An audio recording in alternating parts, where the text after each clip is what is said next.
Hello, and welcome to Inventors Helping Inventors. I'm your host, Alan Beckley, inventor of the Wonder Wallet. If you're an inventor searching for proven ways to make money with your invention, if you dream to see your product selling in stores everywhere, you've come to the right place.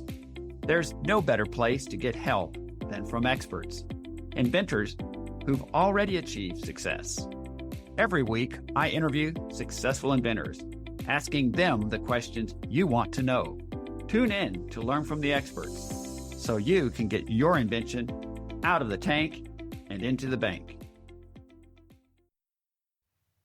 Welcome to episode number 591. Today, it's Thursday, and that means it's time for another Thursday thought. So what is your Thursday thought for today? It's this: stop and smell the roses. You know, we get so busy in our day-to-day lives, going to and from work, taking care of the kids, school events, all sorts of events, whether we have a family or not. We just have a busy life. And given all of that, we have a tendency to be, I'd say, myopically focused on all the things we have to do, right? We're doing famously what has been described as time traveling. By that, I mean we're either thinking about the past, sometimes remembering something that was either unpleasant in the past or perhaps pleasant, or our mind is in the future. Often when we're thinking about the future, we're worried about something that might happen that often doesn't. But guess where we spend almost none of our time? In the present moment. And yet, that's the only time any of us actually can live.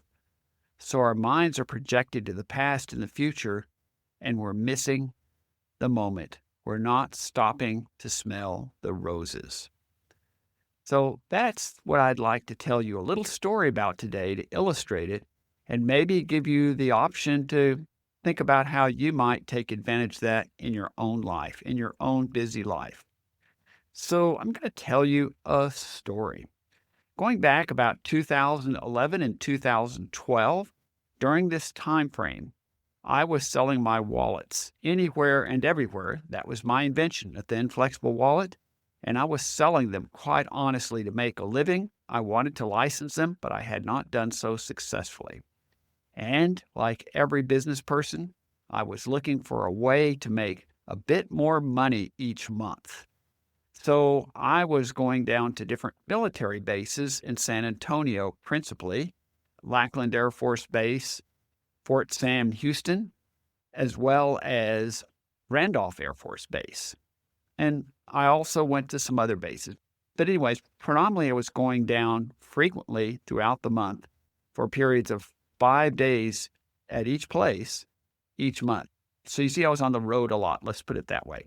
And I was spending a lot of time on the road in San Antonio.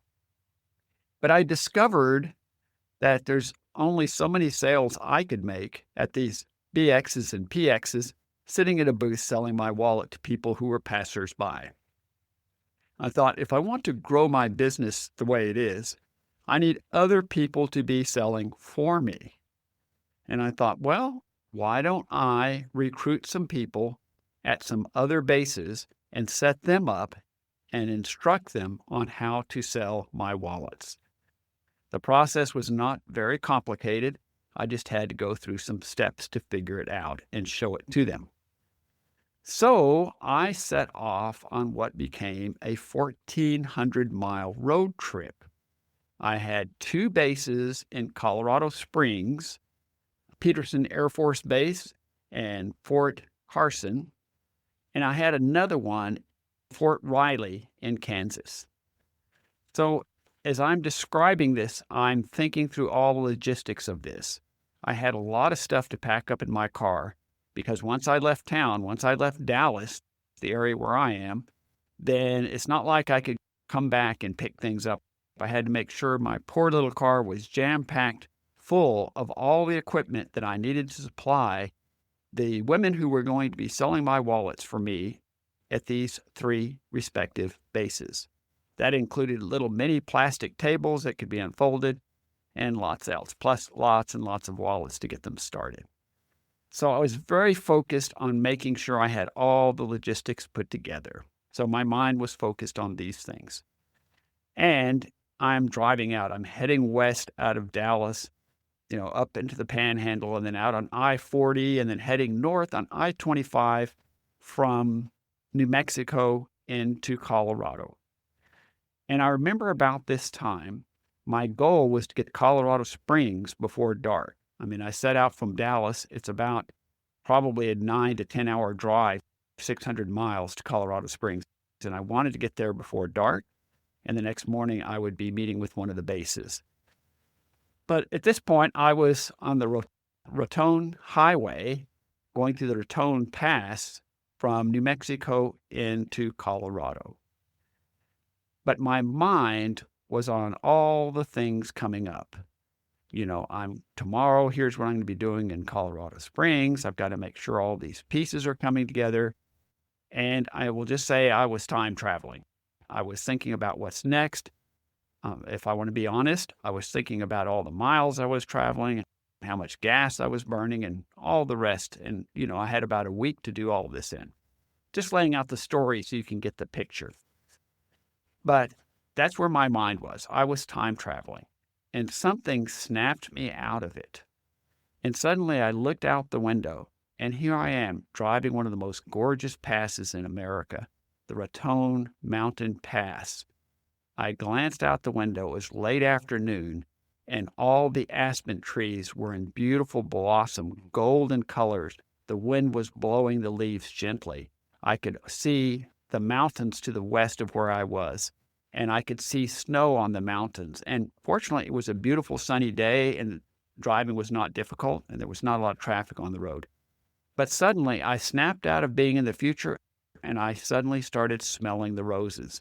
I looked at the glorious splendor that was all around me, rolled down the window, smelled the beautiful mountain air coming in, and I suddenly broke down and started actually enjoying the drive.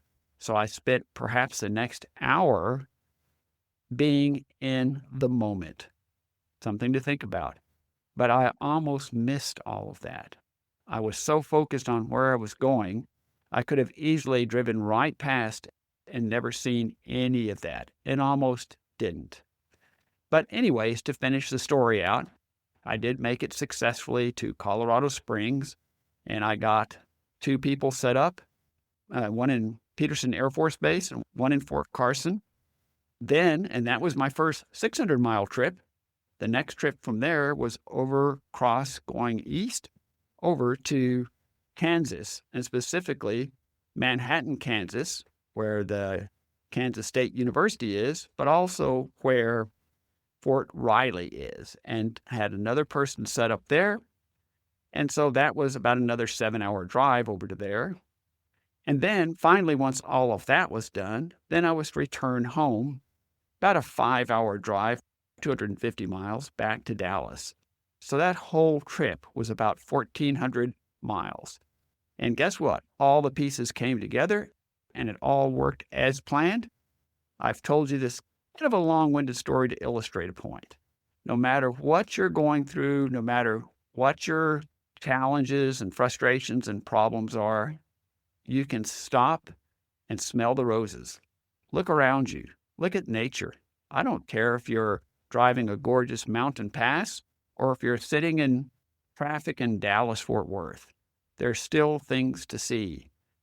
Try to be in the moment. If you want to read a great book by Eckhart Tolle, The Power of Now, it's an amazing book and it will change your life.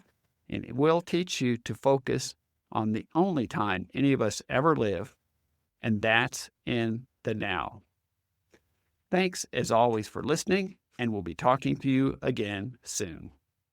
Thanks so much for tuning in to Inventors Helping Inventors. If you like the show, please tell your friends about it. Make sure to subscribe in iTunes or wherever you get your podcasts so you won't miss a single episode. Talk to you soon.